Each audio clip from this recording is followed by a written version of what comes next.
எல்லாருக்கும் வணக்கம். நான் பிரகாஷ் பேசுகிறேன். இது வரைக்கும் நீங்கள் இந்த சேனலை சப்ஸ்கிரைப் பண்ணலாம், சப்ஸ்கிரைப் பண்ணிக்கோங்க. அது மட்டும் இல்லாமல் பக்கத்தில் இருக்க பெல் பட்டனும் கிளிக் பண்ணி வச்சுக்கோங்க. அப்போ தான் நம்ம சேனலில் போடுற எல்லா வீடியோஸும் உங்களுக்கு நோட்டிஃபிகேஷனில் காமிக்கும்.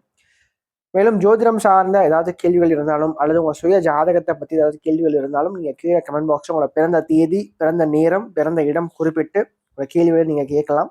கண்டிப்பாக எல்லோருடைய கமெண்ட்ஸுக்கும் முடிஞ்ச வரைக்கும் நான் ரிப்ளை பண்ணுறேங்க. சரிங்களா? அதே மாதிரி இந்த வீடியோ உங்களுக்கு பிடிச்சிருக்கின்ற பட்சத்தில் ஒரு லைக்கும் போட்டு விடுங்க. நிறைய லைக்ஸ் வர தான் இன்னும் மேற்கொண்டு வீடியோஸ் நிறைய போடணுன்ற ஒரு தூண்டுதல் எனக்கும் வரும். சரிங்களா? முடிஞ்சிருக்கும் இந்த வீடியோ பார்க்குறவங்க ஒரு லைக்கை போட்டுட்டு கமெண்ட்டை போட்டுட்டு உங்களோட வீடியோ நீங்கள் பார்க்க ஆரம்பிங்க. சரி, வாங்க இப்போ வீடியோக்குள்ளே போகலாம். இந்த பதிவில் நம்ம என்ன பார்க்க போகிறோம் அப்படின்னா, கடகராசி ஆயில்ய நட்சத்திரத்தில் பிறந்தவங்களுக்கு 2025ஆம் ஆண்டு ஜூன் மாத ராசி பலன்களை பற்றி நம்ம தெளிவாக பார்க்க போகிறோங்க. இந்த காலகட்டங்கள் எப்படி இருக்குது, என்னென்ன மாதிரியான மாற்றங்கள் நடக்கும், என்ன விஷயங்கள்லாம் சாதகமாக இருக்குது, இதெல்லாம் சாதகமற்ற தன்மையில் இருக்குன்னு சொல்லிட்டு தெளிவாக பார்க்கலாம் வாங்க. அதிலும் குறிப்பாக இந்த மாதங்கள் குறிப்பாக 3 கிரகங்கள் வலுவான ஒரு தன்மையில் இருக்காங்க. அதனால் என்னென்ன பலன்கள் கிடைக்க போகுதுன்னு சொல்லிட்டு தெளிவாக பார்க்கலாம் வாங்க. கடகராசி அதிபதி யாருன்னு பார்த்தீங்கன்னா சந்திரன். கடகராசி காலபுருஷனுக்கு 4வது ராசியாக வருதுங்க. ஆயில்ய நட்சத்திரம் 3வது நட்சத்திரமாக வரும். ஆயில்யத்துடைய அதிபதி யாருன்னு பார்க்கும்போது புதன் தான். புதன் பகவான் இந்த மாதம் இப்படி இருக்கார், அதாவது மாதத்துடைய முதல் பகுதியில் ராசிக்கு லாபஸ்தானத்திலையும் 2வது பகுதியில் ராசிக்கு 12ஆம் இடமான விரய பாவத்திலும் சந்திருக்கிறார் இந்த புதன் பகவான். அதாவது புதன் 12ஆம் இடத்துல மறையிறது பார்த்தீங்கன்னா நல்லதாக இருந்தால் நல்லது தான். வாழ்க்கையில சில மாற்றங்களை கண்டிப்பாக புதன் கொடுப்பார். எந்த ஒரு சூழ்நிலையும் பார்த்தீங்கன்னா மனம் தளராம மீண்டும் மீண்டும் முயற்சி செய்து அந்த காரியத்துல வெற்றி பெறக்கூடிய ஒரு தருணத்தை புதன் ஏற்படுத்தி கொடுப்பார் அப்படின்னு சொல்லலாம். அதிலும் மட்டும் இல்லாம ஃபர்ஸ்ட் ஹாப்பை பொறுத்த வரைக்கும் சூரியன் புதனுடைய சேர்க்கை லாபஸ்தானத்துல இருக்குங்க. வருமானத்தை அதிகப்படுத்துவார். ஓரளவுக்கு கையில காசு நிற்கும். முதல் பகுதியை போறது இந்த மாசத்துடைய முதல் பகுதியில கண்டிப்பாக கையில காசு நிற்கும்.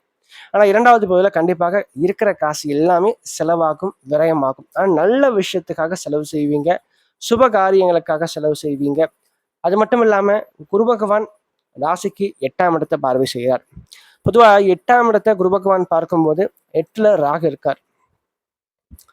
இந்த காலகட்டங்கள் மாணவியரை பொறுத்த வரைக்கும் படிக்கிறதுக்காக ஏதாச்சும் நல்ல ஒரு காலேஜ்ல நீங்க தேடிட்டு இருக்கீங்க, வெளி மாநிலத்தில் அது வெளிநாட்டுல போய் படிக்கிறதுக்கான சில வாய்ப்புகளை உருவாக்கி கொடுக்கும் இந்த ராகு குருனுடைய அமைப்பு. சரிங்களா?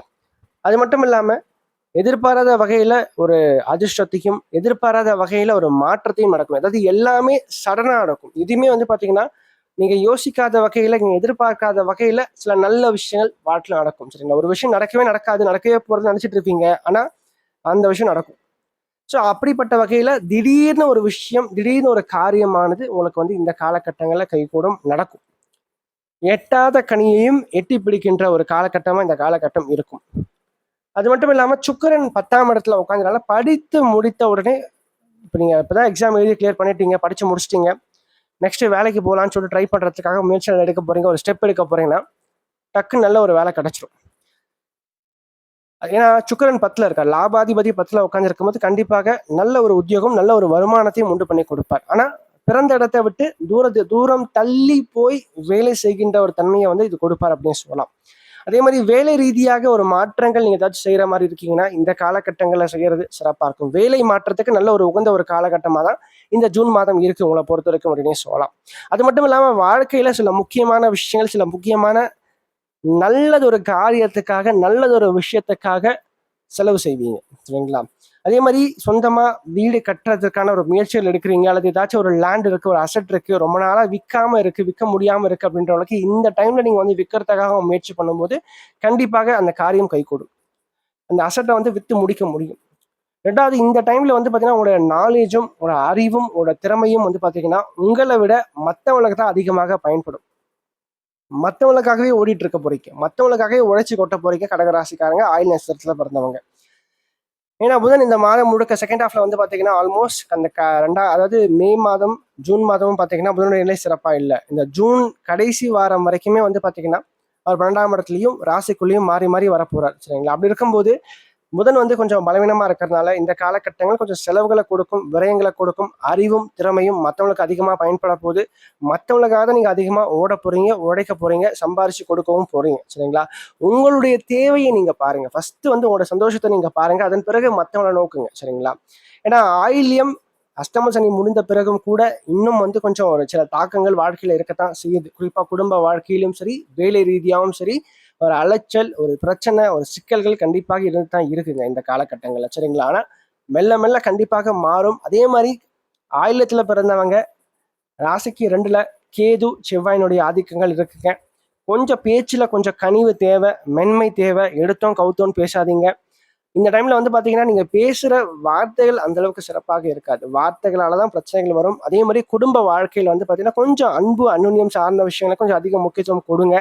எப்பவுமே வேலை வேலைன்னு சொல்லிட்டு ஓடாம குடும்பத்துக்கும் அதிகமான முக்கியத்துவத்தை கொடுக்கும்போது நிச்சயமாக வாழ்க்கை சிறப்பாக இருக்கும் உங்களை பொறுத்த வரைக்கும். மேலும் இங்க 5ஆம் அதிபதியா கேது வரார். இந்த கேது 2ஆம் இடத்துல இருந்து 5ஆம் இடத்தை பார்க்கிறார். வாழ்க்கையில அந்த அதிர்ஷ்டம் அப்படின்ற விஷயத்தை விட நீங்க வந்து உங்களோட முயற்சி, உங்களோட உழைப்பை நீங்க நம்பும் போது கண்டிப்பாக வாழ்க்கையில வெற்றி பெற முடியும். அதே மாதிரி இந்த நேரத்துல வந்து பாத்தீங்கன்னா ராசிக்கு பாக்கியத்துல சனி இருக்காருங்க. 7ஆம் அதிபதி பாக்கியத்துல உட்காந்துருக்கார். வாழ்க்கை துணையார்கிட்ட கொஞ்சம் விட்டு கொடுத்து போங்க, அனுசரிச்சு போங்க. நிச்சயமா அவங்களால நல்ல முன்னேற்றங்கள், அவங்க வழியில நிறைய ஆதாயங்கள், அவங்களால நிறைய சாதகமான விஷயங்கள் கண்டிப்பாக வாழ்க்கையில கிடைக்கும். படிப்பு சம்பந்தப்பட்ட விஷயங்கள் சிறப்பாக இருக்கு. வேலை சார்ந்த விஷயங்கள் சிறப்பாக இருக்கு. சின்ன சின்ன பிரச்சனைகள் இருந்தாலும் கூட பெரிதளவுக்கு பாதிப்புகள் இல்லை அப்படின்னு சொல்லுவோம். அதே மாதிரி தொழில் பார்த்தீங்கன்னா சிறப்பாகவே இருக்கு. வெளிநாடு சம்பந்தப்பட்ட முயற்சிகள் இந்த மாதத்துல கை கொடுக்கும். ஏன்னா சுக்கரன், குரு, புதனுடைய நிலைகள் ரொம்ப சிறப்பா இருக்குங்க. அதே மாதிரி இந்த டைம்ல நீங்க வந்து அதிகமா மற்றவங்களுக்காக ஓடாம, மற்றவங்களுக்காக உழைக்காம, உங்களுக்காக ஓடுங்க, உங்களுக்காக உழைங்க. வாழ்க்கையில நிச்சயமாக நன்றாகவே வருவீங்க. அதற்கடுத்து சந்திராஷ்டமத்துல பார்க்கும்போது மே மாதம் 20ஆம் தேதி காலை 7:30 மணி முதல் மே மாதம் 22ஆம் தேதி மதியானம் 12 மணி வரைக்கும் சந்திராஷ்டமம் இருக்குங்க. சந்திராஷ்டம தினத்தன்று ராசிக்கு 8ஆம் இடத்துல ராகுவும் சந்திரனும் சேர்ந்து மறைவாங்க. கொஞ்சம் ஆசைகளை அதிகப்படுத்தும், தூண்டுதலை அதிகப்படுத்தும். எந்த ஒரு காரியத்திலையும் அந்த போதும் அப்படின்ற ஒரு எண்ணத்தை வந்து கொஞ்சம் குறைக்க வைக்கும். எதுலையுமே ஒரு அளவோடு இருந்துக்குங்க. ஆசைகளை கட்டுக்குள்ள வச்சுக்கோங்க. மனதை வந்து ஒருநிலைப்படுத்துங்க. நிறைய வந்து பார்த்தீங்கன்னா இறை வழிபாடு மேற்கொள்ளுங்க. ஆலயங்களுக்கு போயிட்டு வாங்க இந்த நாட்கள்ல. அவசரம் அப்படின்றது பெருசா வேண்டாம். பணம் கொடுக்கல் வாங்குற விஷயங்கள், வேலை சம்பந்தப்பட்ட விஷயத்துல கொஞ்சம் நிதானத்தை நீங்க அதிகமா கடைப்பிடிக்கணும். 2வது குடும்ப வாழ்க்கை அந்த ஆரோக்கியத்துல இந்த நாட்கள்ல கொஞ்சம் நீங்க கவனம் எடுத்துக்கிட்டா சிறப்பாக இருக்கும் அப்படின்னு சொல்லலாம். மேலும் இந்த வீடியோ உங்களுக்கு பிடிச்சிருந்தா லைக் பண்ணுங்க. பிடிக்கலன்னா நீங்க தாராளமா நீங்க டிஸ்லைக்கும் பண்ணலாம். சரிங்களா? அதே மாதிரி இந்த வீடியோ பத்தின ஏதாவது கேள்விகள் எதுவாக இருந்தாலும் நீங்க கமெண்ட் பாக்ஸ்ல கமெண்ட் பண்ணலாம். அது நல்ல விஷயமா இருந்தாலும் சரி, கெட்ட விஷயமா இருந்தாலும் சரி, உங்களோட தோன்ற விஷயங்கள் நீங்க கமெண்ட் பாக்ஸ்ல கமெண்ட் பண்ணுங்க. அது சரியா இருந்தா இன்னும் எனக்கு பூஸ்டப்பா இருக்கும். அது தவறான ஒரு இதுவா இருந்தா நான் அதை திருத்திக்கிறேன். சரிங்களா? நன்றி, வணக்கம்.